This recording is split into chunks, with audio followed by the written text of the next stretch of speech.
What happens to knowledge when no one is allowed to see it? Imagine a door at the end of a long corridor.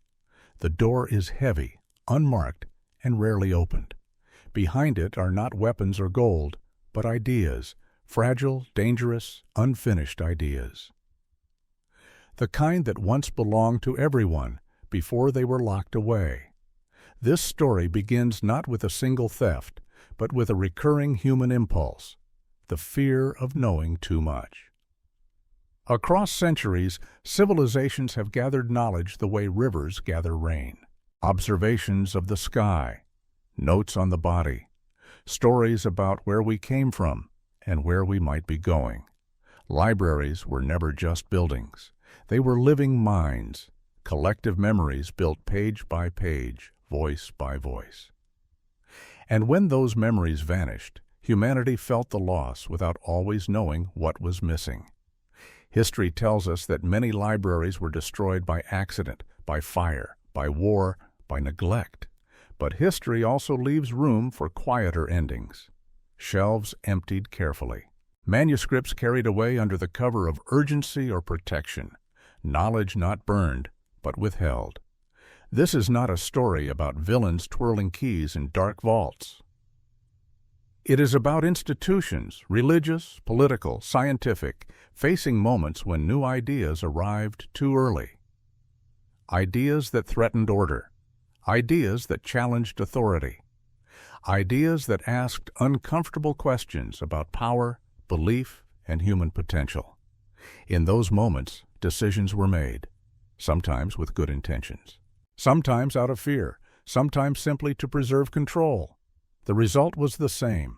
Certain kinds of knowing were set aside, labeled dangerous, impractical, or heretical. The public record continued, but with gaps, silences that would echo for centuries. Consider how fragile progress really is. A single generation can forget what took dozens to discover. A language can vanish. A method can be dismissed. When that happens, later generations assume the past was simpler than it truly was. Less curious, less capable, less advanced.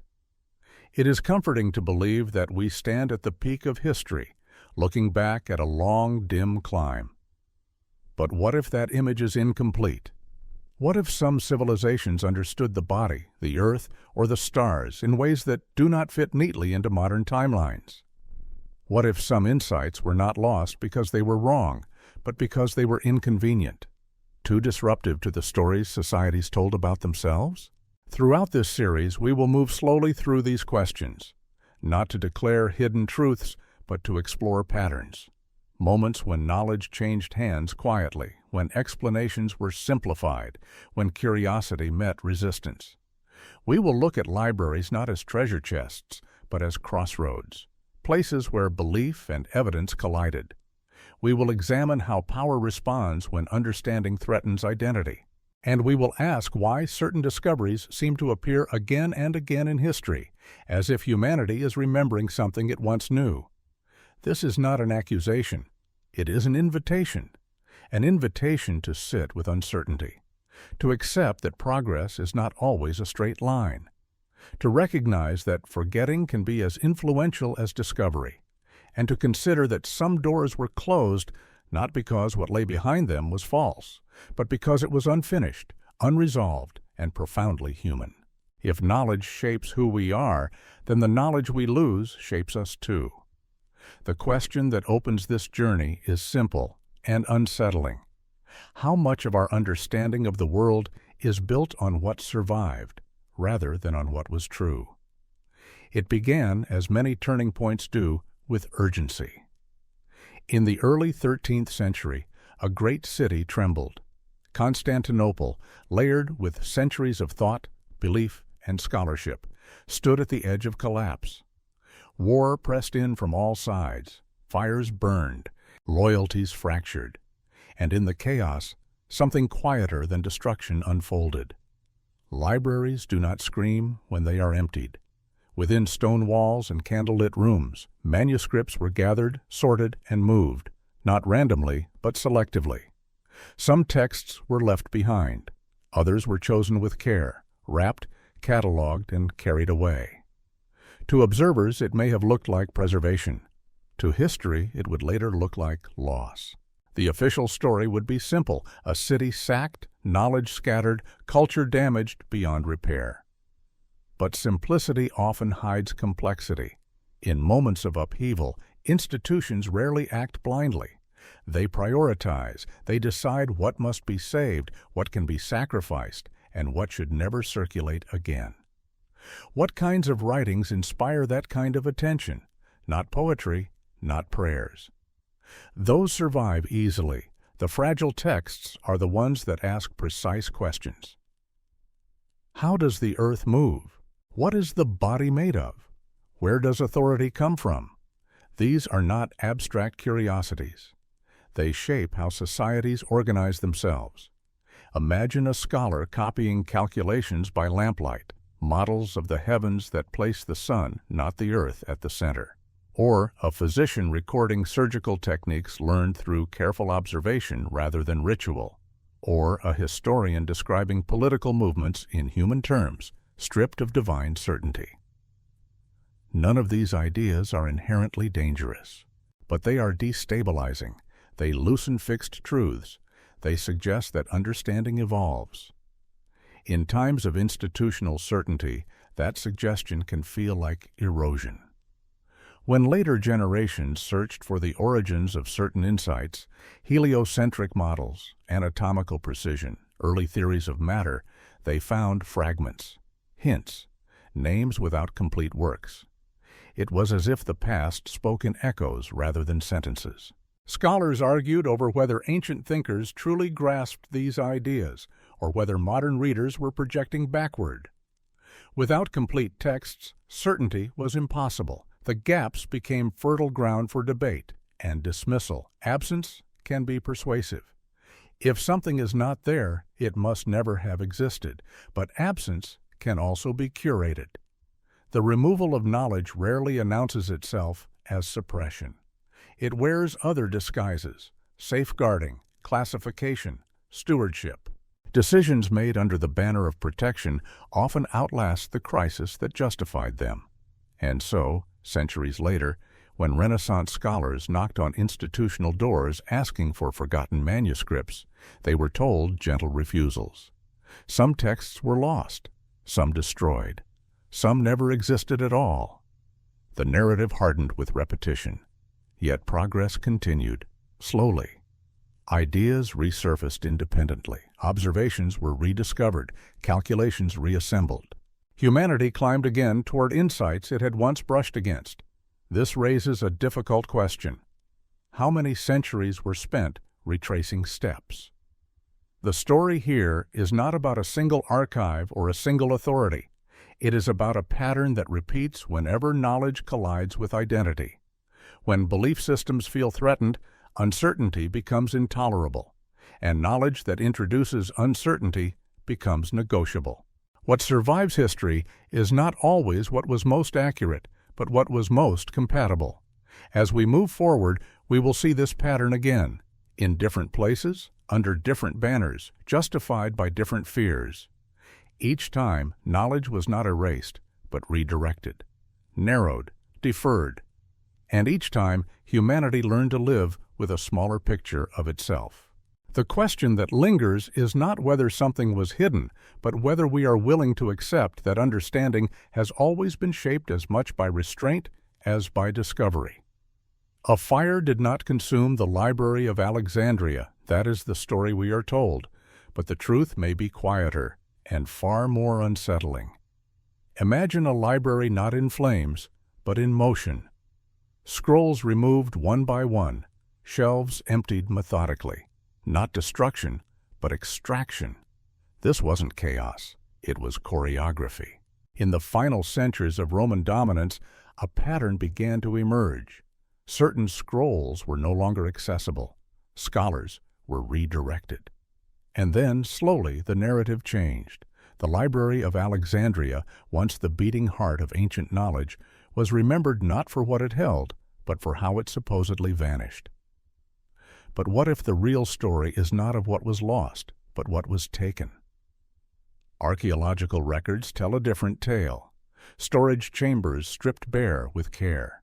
Port manifests detailing shipments of manuscripts to imperial centers, not smuggled, but relocated. The library was not burned in one tragic moment. It was harvested over decades. The Roman Empire, facing mounting internal and external threats, recognized something most regimes eventually do. That knowledge is power, but uncontrolled knowledge is danger. Inside the Alexandrian texts were engineering blueprints centuries ahead of their time. Steam engines, mechanical automatons, systems of hydraulics and pneumatics that, if widely adopted, would have changed the arc of technology. There were treatises on medicine describing surgical procedures lost to modernity, and calculations of the stars that rivaled what we only rediscovered with satellites. Why suppress this? Because widespread access could undermine empire. It could disrupt economies, call into question divine authority, and challenge the illusion that innovation was the gift of the present, not the past. Instead of sharing it, they silenced it. The manuscripts didn't vanish. They were relocated to secret repositories, accessible only to those deemed appropriate.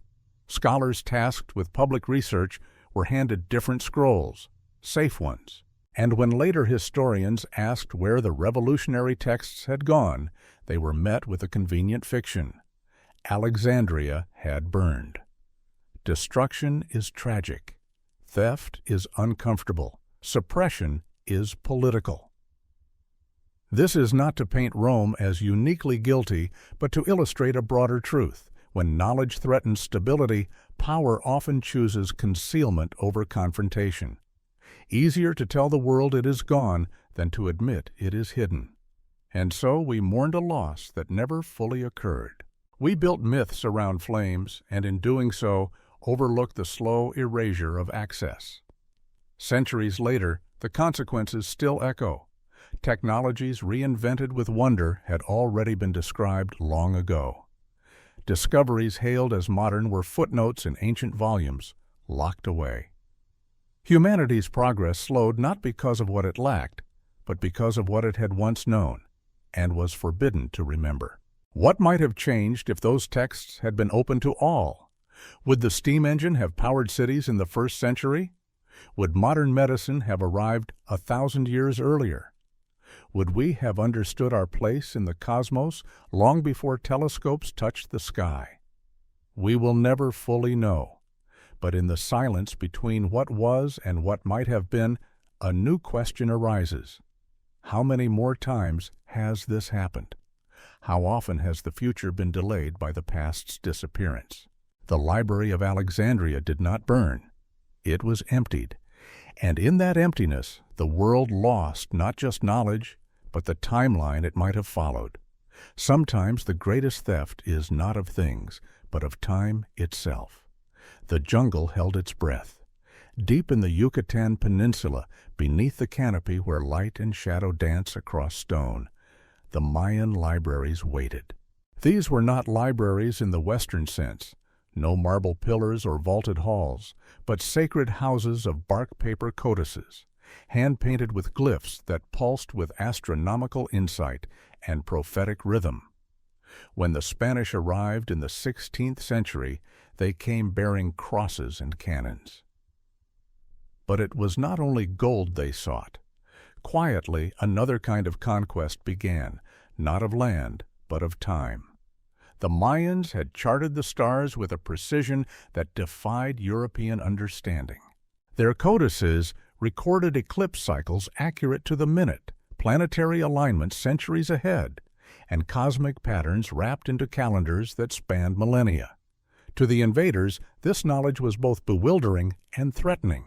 What kind of people, deemed primitive, could map the heavens with more accuracy than royal astronomers? Rather than destroy these texts, as colonial records would later claim, Spanish agents selectively confiscated the most advanced ones. Codices were not burned in bonfires of religious purification. They were packed in crates and shipped across the Atlantic under orders of secrecy. In Madrid, the court's astronomers were astonished. Among the seized treasures was the so-called Jaguar Prophecy, a codex whose predictions of conquest, disease, and environmental upheaval unfolded with unsettling accuracy.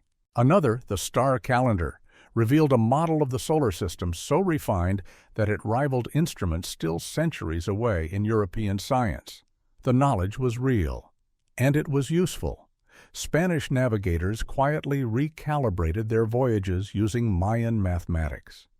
Physicians took note of botanical remedies more effective than European tinctures, and yet all of this was cloaked in denial. The official line held: the Mayan people were pagans, their beliefs backward, their books demonic. The cover-up was deliberate. To acknowledge the truth would have been to admit that a civilization labeled as savage had grasped the mechanics of the universe more completely than their conquerors. That narrative was not politically acceptable. Instead, the documents were sealed, labeled dangerous, and stored in restricted archives, out of sight, out of context, out of memory. Back in the Americas, the silence deepened. Catholic missionaries, suspicious of the knowledge that had been taken, demanded translations. Officials lied, claiming the books had been destroyed. In reality, court mathematicians were poring over them in private chambers, extracting data point by point while stripping away their indigenous roots. Generations passed. The story solidified. The Mayan libraries were gone, lost to fire and zealotry. A convenient myth. But sometimes fragments escaped. Glyphs copied in secret. Herbal recipes whispered from elder to child. Even today, traces of that brilliance remain in ceremonial calendars and healing practices passed down orally, defying extinction. The tragedy lies not only in what was stolen, but in what was denied. The Mayans did not just observe the stars, they understood their rhythm. They lived within a cosmic framework that blended science and spirit without contradiction. In silencing their voice, the world lost a different way of knowing, one where knowledge was not hoarded, but harmonized. We often imagine progress as a ladder, each step built upon the one before. But what if the ladder was once taller, and we broke it to keep others from climbing? What else lies beneath official histories, beneath the ruins and revisions? What other civilizations whispered to the stars and listened long enough to hear answers we are only now beginning to rediscover? The jungle, for its part, remembers. Roots grow through stone, glyphs hide in shadows, and the sky still turns, just as the Mayans knew it would. It was not the clash of armies that triggered the Tibetan raids, but a whisper that in the high monasteries of the Himalayas, monks had preserved something more than prayer, something older than doctrine, knowledge not just of the mind, but of consciousness itself. In 1959, under the banner of political revolution, Chinese military forces swept into Tibet. Officially, they came to unify and modernize. But among their first targets were the monastic libraries, vaults of hand-copied manuscripts recording centuries of inner exploration. These texts were not theological in the traditional sense. They were technical, detailed, precise, descriptions of states of mind mapped with the clarity of star charts. Instructions for separating awareness from the body, protocols for manipulating breath, temperature, even the perception of time. What was hidden in these scrolls was not magic, but method. Chinese intelligence had long suspected that Tibetan monks possessed techniques that allowed for heightened perception, telepathic communication, even remote viewing. If real, these abilities were more than spiritual curiosities. They were strategic assets. And so the raids began. Monks were interrogated, manuscripts confiscated.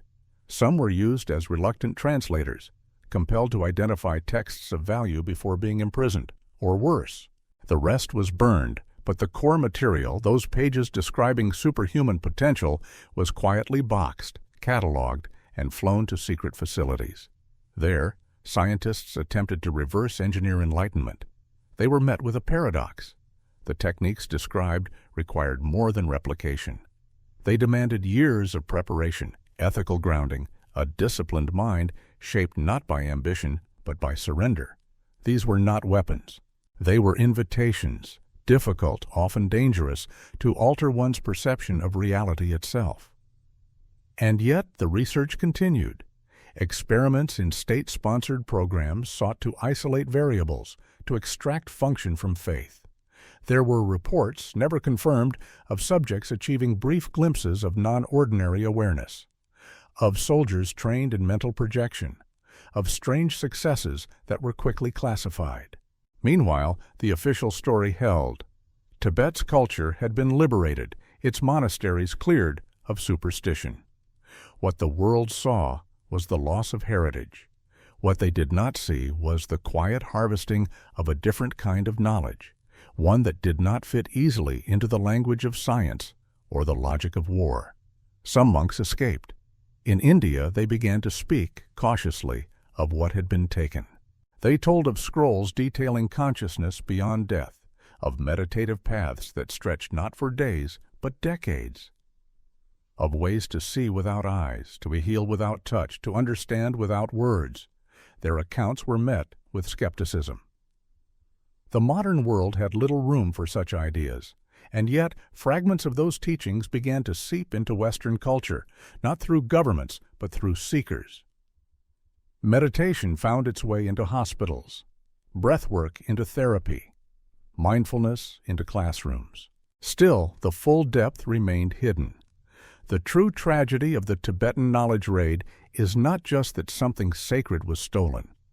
It's that it was misunderstood, reduced, filed under potential assets instead of shared insights. What if, in our drive to control, we missed the point entirely? What if those ancient practices weren't about gaining advantage, but about dissolving the very need for it? As we continue this journey, we must ask, are we searching for knowledge only to use it? Or are we willing to be changed by it? In the snow-wrapped silence of the Himalayas, monks once wrote that the highest truth cannot be taken, it must be experienced.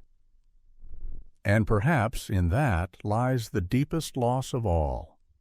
In the dust and plains of North America, another kind of library once lived, not bound in leather or kept behind stone walls, but spoken, sung, and carved into memory. From 1870 to 1920, federal agents and missionaries moved through Native American lands with a purpose that extended far beyond assimilation. They carried not just Bibles, but ledgers, not just prayers, but survey maps. What they sought was not souls, but secrets. Under the guise of preservation, they confiscated tribal manuscripts, sacred bundles, and oral histories. These were not merely cultural artifacts. They were records of scientific sophistication, environmental mastery, and medicinal knowledge honed across millennia. The wisdom was practical, precise, and uncomfortably powerful. One set of texts included detailed geological maps, markings that pinpointed mineral veins, oil reserves, and fertile soils. Passed down through generations of careful observation, they contained information that rivaled modern geological surveys. Another described agricultural methods that defied conventional science, multi-crop rotations, soil regeneration practices, and native breeding techniques that produced resilient, nutrient-rich food systems. These were not simple traditions.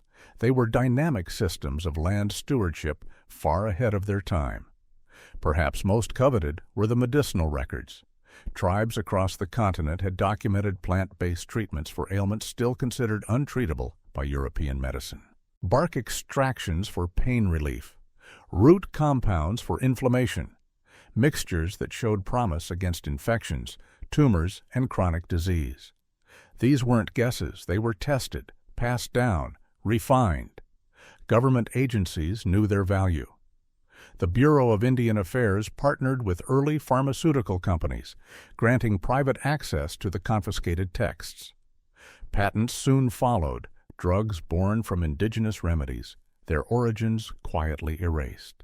When tribal elders requested the return of their sacred knowledge, they were told the documents were too fragile, too scattered, or had been donated to universities for cultural study. But the truth was more calculated.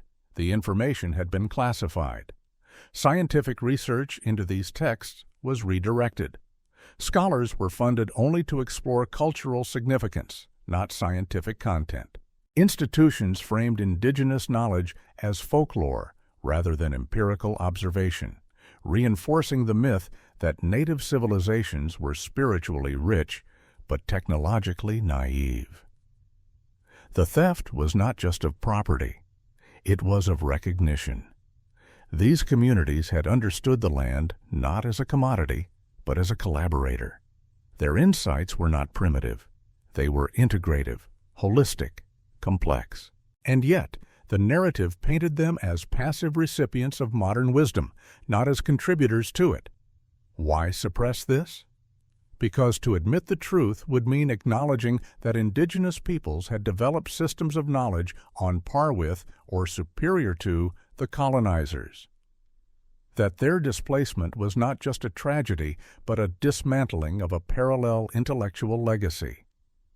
And yet, some of it survives. In elders' stories, in seeds planted by quiet hands, in ceremonies that continue despite generations of erasure. A few scientists and herbalists have begun reconnecting these threads with permission and humility, rediscovering what was never truly lost, only hidden. The lesson here is sharp. Knowledge stolen under the pretense of care is still theft. And when we treat wisdom as property, we forget its purpose. Knowledge was never meant to be hoarded. It was meant to be shared, honored, and evolved. What would our world look like if we had listened rather than taken?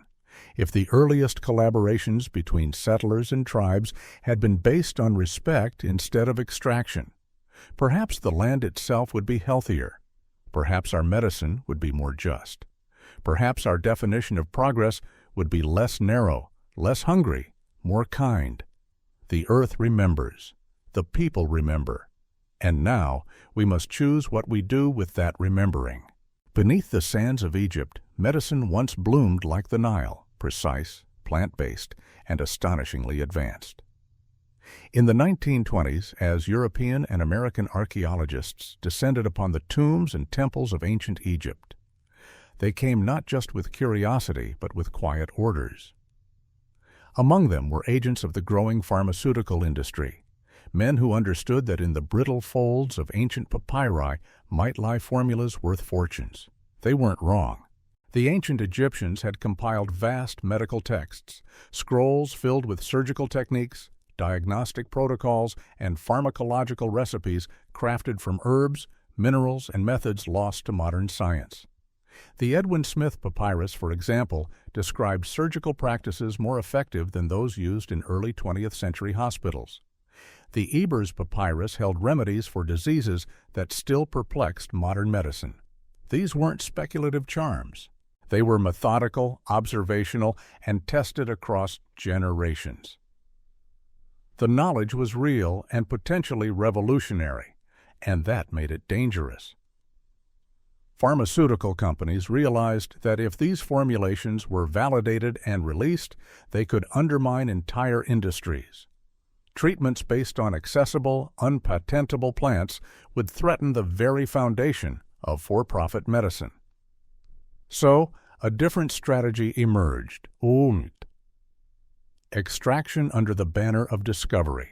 Archaeologists, funded by private interests, were instructed to identify medical texts for special handling. These scrolls were quietly removed from public collections and shipped to private research labs. The public received sanitized versions, culturally rich but medically neutered. In hidden laboratories, scientists reverse-engineered the contents. Natural cures were reformulated into synthetic variants. Patents were filed. Drugs were created, many eerily similar to what the Egyptians had once prescribed, only now with new names and price tags. The deception was elegant. Universities and museums were told that many texts had been damaged or lost in excavation. Meanwhile, pharmaceutical companies continued to expand their portfolios with treatments that bore no mention of their ancient origins. The most haunting case involved a papyrus detailing pregnancy and childbirth techniques, natural, safe, and astonishingly effective. Its removal meant generations of women would continue to endure less effective, more invasive procedures, all in the name of protecting a modern medical monopoly. Academic interest in ancient Egyptian medicine was subtly redirected. Grants dried up for those who explored efficacy. Only symbolic or ritual interpretations were funded. Medical historians were discouraged from asking deeper questions. It's mythology, they were told, charming but irrelevant. But mythology doesn't cure infections, and charm doesn't perform surgery. What was lost, or rather hidden, was a body of knowledge that could have changed lives. Not by replacing modern medicine, but by enriching it, by showing that healing has always been a dialogue between body, earth, and observation. That innovation can come from the past just as surely as from the laboratory. Why does this matter now? Because the story we tell about where knowledge comes from shapes how we use it. If we believe only the modern world holds answers, we dismiss wisdom that doesn't come with a barcode. We ignore solutions simply because they aren't ours. The theft of Egyptian medical knowledge wasn't just a betrayal of science, it was a betrayal of possibility. Imagine a world where ancient and modern medicine collaborated rather than competed, where healing wasn't patented but shared, where discovery honored its ancestors. That world is still possible. But first we must reckon with the silence, the archives behind glass, the patents filed with no acknowledgement of the hands that first held the cure. Somewhere, in a locked drawer in a private lab, a piece of papyrus still waits, ink fading, knowledge intact, hoping perhaps to be seen again, not as a relic, but as a gift. In the ancient dust of Mesopotamia, long before Rome rose or Egypt bloomed, another kind of brilliance flickered, etched not on scrolls, but on tablets of clay. The Sumerians wrote in cuneiform, a script as sharp as it was subtle. For centuries, these wedge-shaped marks lay buried beneath layers of sand and myth. When archaeologists began to uncover them in the early 20th century, they expected tales of gods and kings.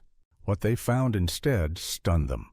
Mathematical proofs, astronomical calculations, engineering diagrams, records that hinted at a level of scientific understanding far beyond what textbooks attributed to ancient civilizations.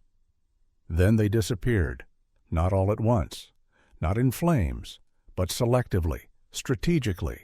The most advanced tablets, those containing detailed accounts of planetary cycles, formulas for geometry and algebra, or instructions for metallurgy and construction, quietly vanished from public catalogs.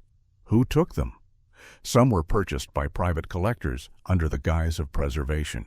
Others were acquired by government agencies who feared the implications of what these texts suggested, that the ancients may have possessed a scientific sophistication equal to or even exceeding our own. Imagine astronomical records tracking stellar movements with precision that would challenge even modern telescopes. Descriptions of lost civilizations that claimed knowledge of energy, transportation, and communication technologies we still struggle to understand. Calculations so advanced, they anticipated computer logic by millennia. This wasn't myth. This was data. To reveal it would destabilize not only historical timelines, but the foundational belief that modern science emerged as a linear progression from ignorance to enlightenment. The idea that ancient peoples were merely primitive became harder to defend, so the narrative was protected. The most provocative tablets were stored in classified archives or sealed away in private vaults. Museums displayed safe artifacts, religious hymns, royal decrees, or agricultural logs, but the texts that truly challenged our assumptions remained hidden from view. Meanwhile, funding for Mesopotamian research was quietly conditioned. Scholars who focused on linguistic or religious studies were rewarded. Those who probed the scientific implications found their work dismissed as fringe. Academic pressure shaped curiosity into conformity. The goal was subtle, not to erase, but to narrow. To suggest that if the Sumerians had known more, it must have been accidental. That brilliance could flicker, but not blaze. That any resemblance to modern concepts was coincidence, not continuity. But silence speaks. Some researchers began to notice patterns. References to missing tablets in excavation logs. Photos of artifacts that never made it into museum archives. Whispered accounts from former archivists about tablets too sensitive to release.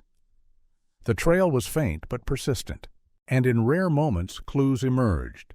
A mathematical method identical to algorithms used in computing. A blueprint for an irrigation system eerily similar to modern hydraulics. An astronomical cycle described with a level of accuracy that defied the naked eye. What if we have spent centuries rebuilding a tower whose blueprints were buried beneath our feet? The Sumerian seizure wasn't just an act of theft, it was a reshaping of history itself. A refusal to believe that ancient minds could match or surpass our own. But what if they did? What if intelligence is not bound by era, but by access? What if the human capacity to understand the universe has always been vast, only occasionally permitted to flourish? In the silence of museum backrooms and private vaults, thousands of clay tablets still wait. Not for translation, but for recognition. And in that recognition, a quiet reckoning, that the future we chase may not be new, but remembered. During the chaos of World War II, as bombs fell and alliances shifted, another race unfolded, quieter, more secretive, and perhaps even more consequential. This race wasn't for territory or weaponry, but for knowledge. Hidden beneath the ruins of European monasteries and castle libraries were manuscripts long forgotten by public memory. Records of medieval alchemists who had labored in obscurity, cloaking their discoveries in symbol and cipher. But to those who knew what to look for, these texts held more than myth. They held potential. Both Nazi and Allied intelligence units began scouring Europe for alchemical archives. These weren't just dusty books of philosophical speculation. They were manuals full of chemical processes, material science, and energy generation techniques far beyond what contemporary science could explain. Among the most sought after was the Emerald Tablet of Hermes Trismegistus, long dismissed as mystical nonsense. But decoded, it hinted at manipulating atomic structure through chemical reactions. In a time when atomic research was accelerating toward bombs and power plants, this was no longer mysticism. It was strategy. And so, the manuscripts vanished. Some were taken by Nazi researchers who had begun constructing prototypes based on alchemical alloys and energy systems. When the war turned, these documents, along with the scientists who studied them, were absorbed into Allied research programs. But instead of returning the knowledge to public hands, it was locked away, classified, filed under national security. Alchemical manuscripts were quietly relocated to government labs. Their diagrams were dissected, their methods reverse-engineered. Many of the materials they described defied known chemistry. Metals lighter than aluminum, yet stronger than steel. Compounds with energy storage capacities far beyond lithium-ion batteries, and descriptions of cold reactions that generated sustained heat without fuel. These weren't fantasy. They were functional, but they weren't profitable. In a world governed by patents and proprietary control, natural processes that couldn't be owned were threats. And so, the knowledge was buried under bureaucracy. Universities were given filtered copies, with critical pages missing. Historians were encouraged to treat alchemy as an allegory, not a science. The narrative held, medieval alchemists were dreamers, not discoverers. But evidence suggested otherwise. Why else classify medieval manuscripts? Why else fund decades-long research programs based on their contents? Why else block public access under the pretense of danger? Private industries benefited. Aerospace firms, energy companies, and defense contractors gained quiet access to select materials. Technologies discovered in the post-war boom bore uncanny resemblance to descriptions in 600-year-old manuscripts. But no credit was given. The origins remained obscured. The suppression wasn't malicious in the cinematic sense. It was pragmatic. To acknowledge the true source would upend intellectual history, destabilize patent law, and challenge the very foundation of modern scientific exceptionalism. And yet, the deeper tragedy lies not in secrecy, but in loss. Alchemy was never just about turning lead into gold. It was a way of thinking, of blending observation, intuition, and experimentation. It saw matter and spirit not as opposites, but as interconnected. In discarding it, we discarded a worldview that valued integration over isolation. What if, in those pages, we missed more than materials? What if we lost a philosophy that could have guided us toward more sustainable, harmonious technology? Instead, we inherited a shadow of energy extracted, not balanced, of materials consumed, not respected, of science advanced, but at the cost of meaning. The alchemical archives remain locked. Their rediscovery waits not just on declassification, but on reimagination, because perhaps the greatest transmutation isn't of metals, but of understanding. To see the past not as primitive, but as parallel. To ask not what the ancients missed, but what we failed to remember. The Australian outback stretches like an ancient skin, cracked, red, and breathing with secrets. For over 50,000 years, the Aboriginal peoples of this land mapped it not with compasses or coordinates, but with memory, song, and story. Their knowledge lived in what they called the dream time, a network of oral maps, spiritual codes, and observational science passed from elder to child in ceremonies older than cities. By the mid-20th century, this knowledge drew the attention of a different kind of explorer. From 1950 to 1980, Australian government anthropologists and mining companies collaborated in a quiet campaign, the systematic extraction of indigenous environmental intelligence. Officially, they came to record traditions. In truth, they came to seize them. Sacred sites were surveyed. Storylines, epic oral records stretching across hundreds of miles, were documented, dissected, and then withheld. What they found astounded them. Aboriginal elders could describe underground water sources with uncanny accuracy. Their stories, encoded with geological cues, led straight to mineral deposits later claimed for commercial extraction. Their navigation systems, based on starlight, shadow, and the flight patterns of birds, rivaled the precision of Western instruments. But perhaps most impressively, they could predict the weather, not in vague omens, but in detailed seasonal patterns.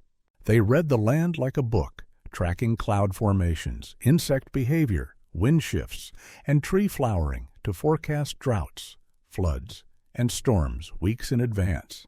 Their climate knowledge was cumulative, experiential, and incredibly accurate. Meteorologists quietly took note.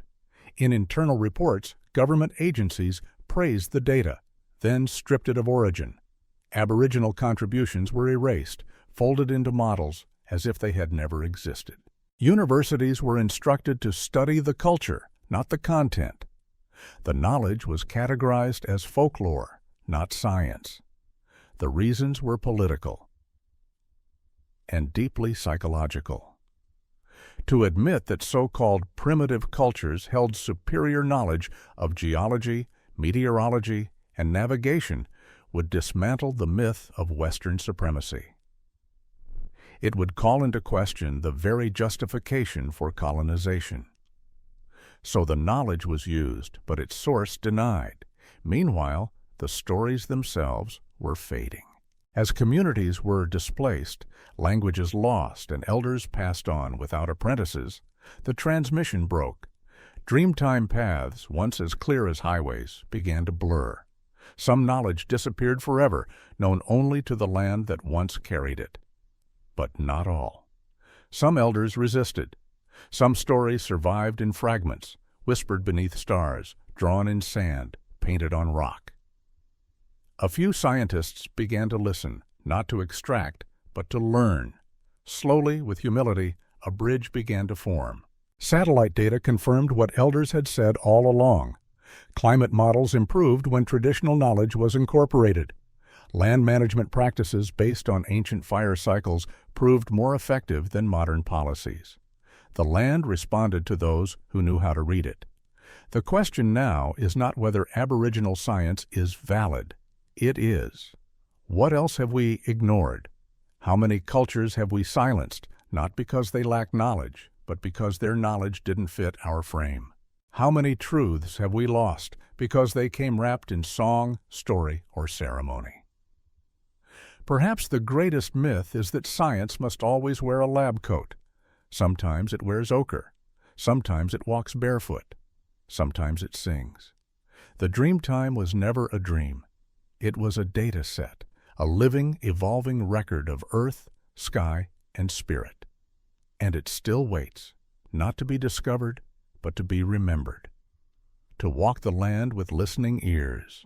To see not emptiness, but a library without shelves.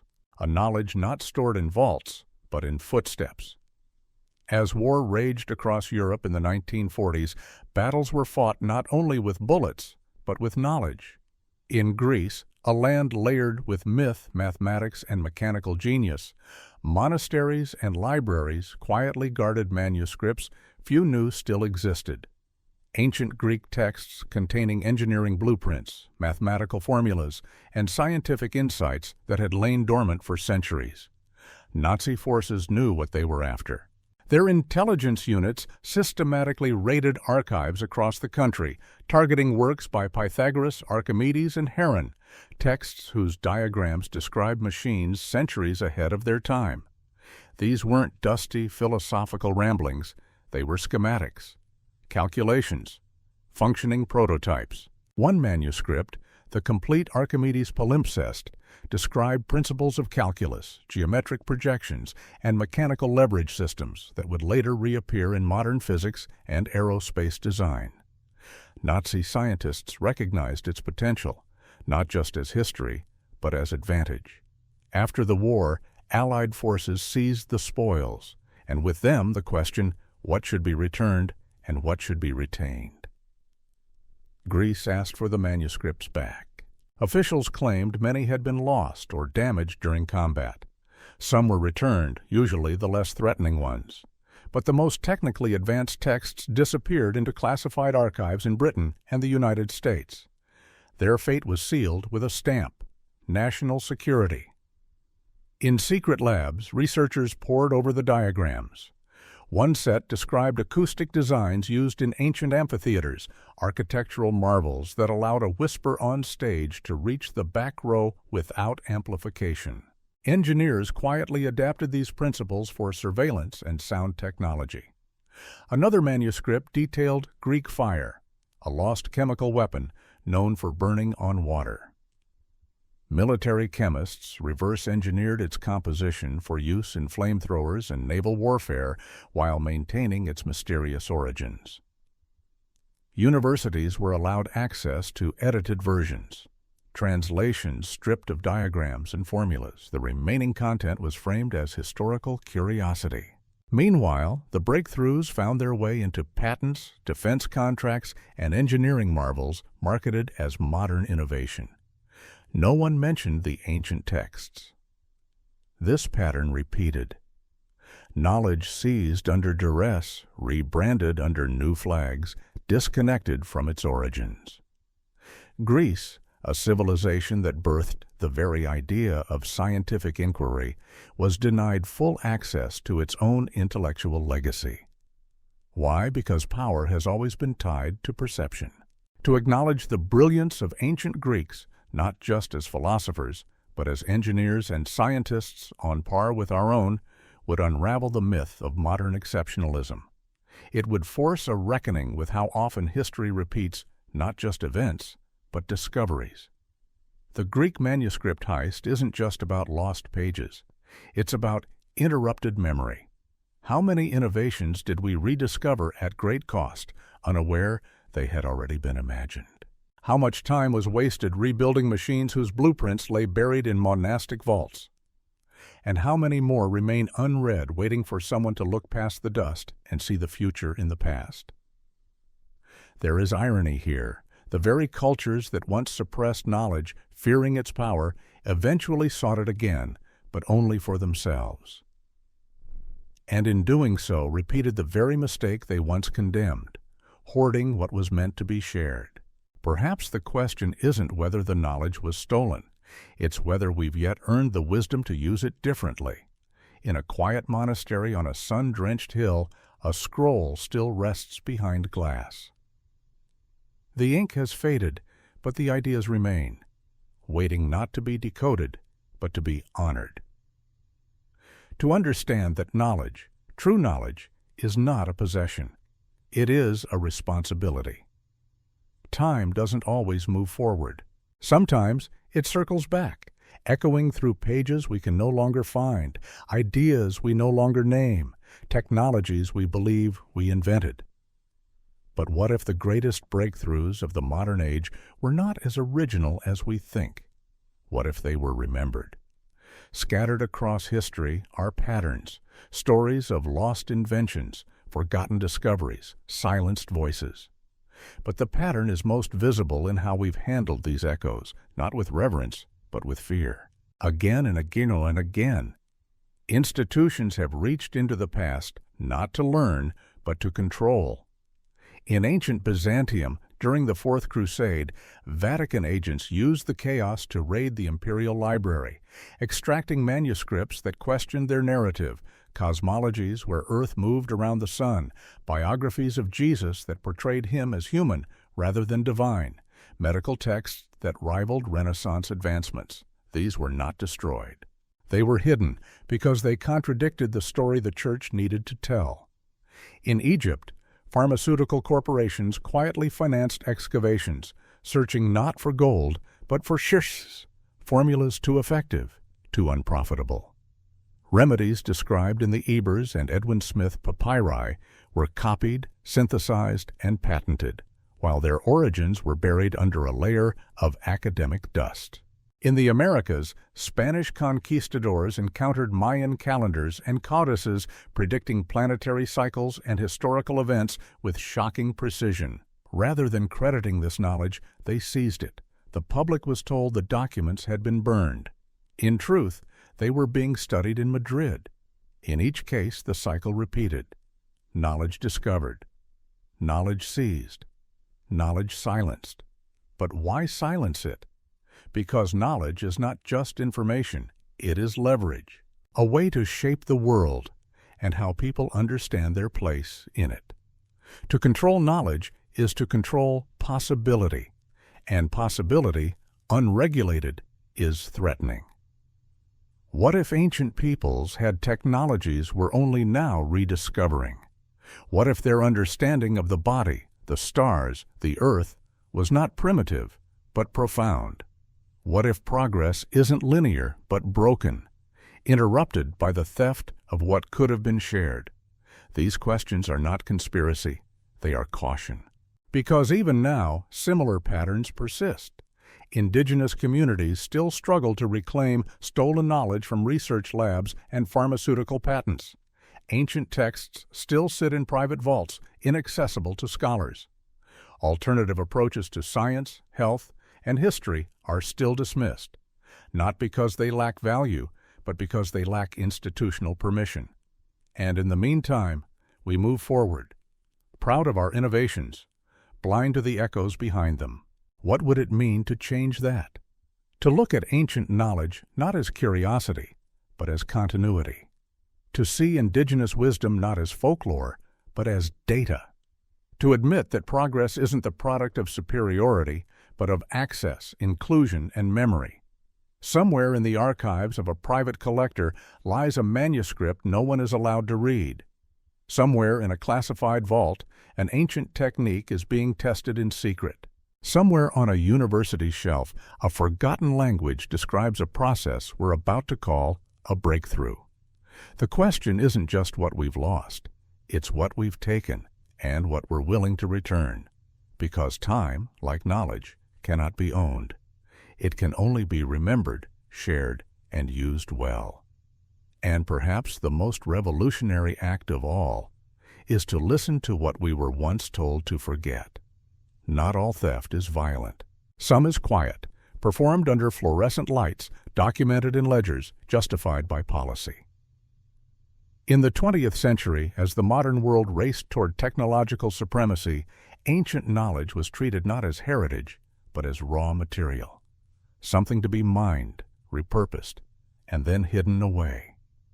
And nowhere was this clearer than in the systematic exploitation of indigenous, historical, and esoteric knowledge by the very institutions claiming to protect it. Consider the Tibetan monks forced to reveal centuries-old meditative techniques under military interrogation, not to promote peace or enlightenment, but to develop mental weaponry. Or the Aboriginal elders whose weather predictions and navigation systems were seized by state agencies and stripped of cultural meaning, rebranded as innovations. Over and over, advanced understanding was extracted, classified, and then sanitized for commercial or strategic use. What could not be sold was dismissed. What could not be patented was buried. What could not be controlled was denied legitimacy. Universities played a role, often unknowingly. By focusing research on the acceptable facets of ancient cultures, myth, ritual, art, they reinforced a hierarchy of knowledge. The sacred was studied, but not applied. The empirical was overlooked unless it could be divorced from its cultural roots. This was not merely academic bias, it was design. To acknowledge the full scope of indigenous or ancient scientific sophistication would challenge the foundations of modern authority. It would blur the line between developed and developing, between modern and mythic. It would require rewriting the narrative that progress began with the Enlightenment, and yet the truth persisted in fragments, in Mayan star charts with astronomical precision, in Sumerian geometry that mirrored computer logic, in Egyptian surgical papyri that rival modern medical guides, in Greek engineering treatises that could alter how we design everything from buildings to satellites. Every time these truths surfaced, a choice was made: integrate without attribution or suppress entirely.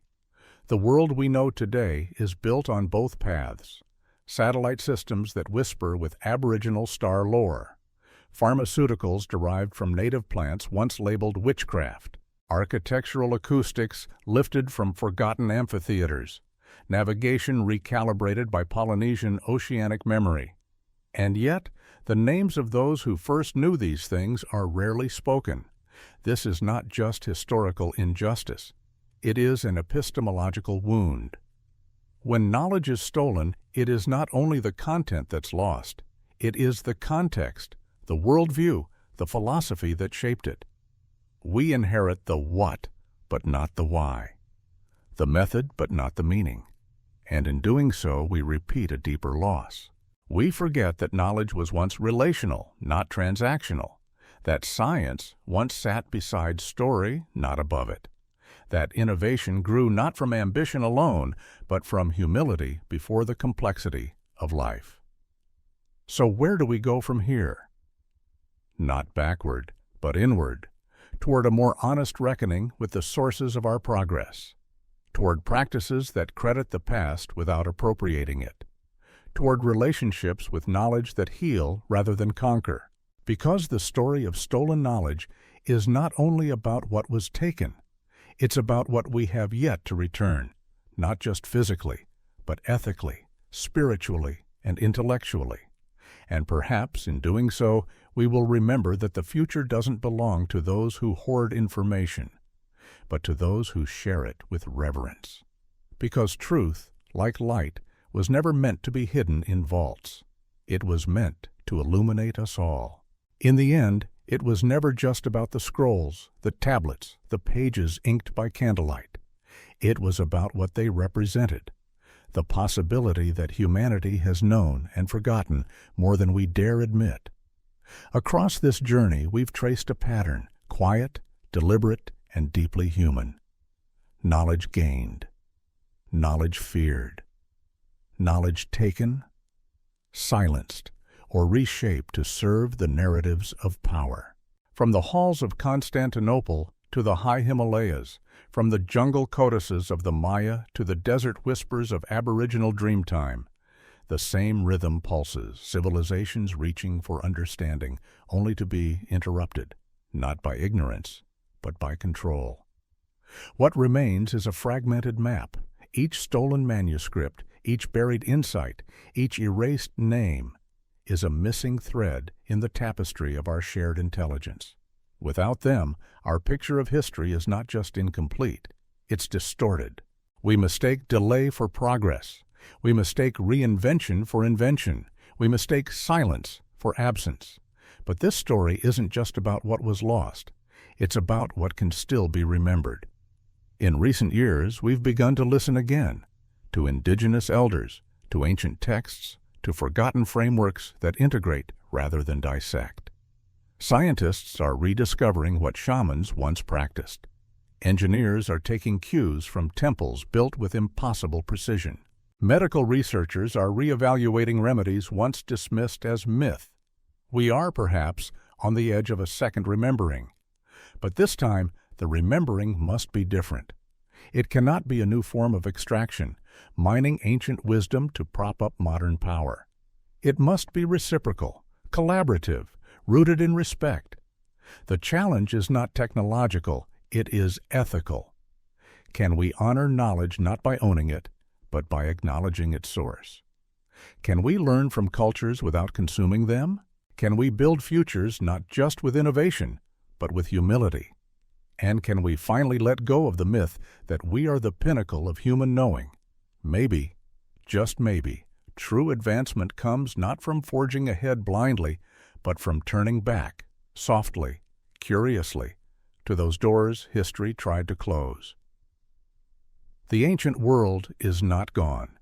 It waits in footnotes, in fragments, in songs carried through bloodlines and brushstrokes, in libraries mislabeled, in archives misfiled, in memories whispered through generations who never stopped listening.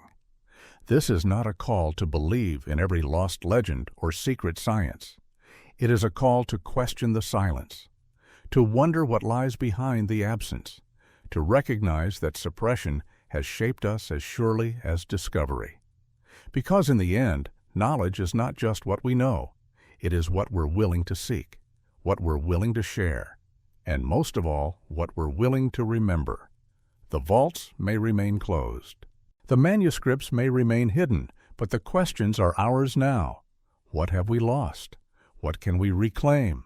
And how different might our future look if we finally decided to listen to our past?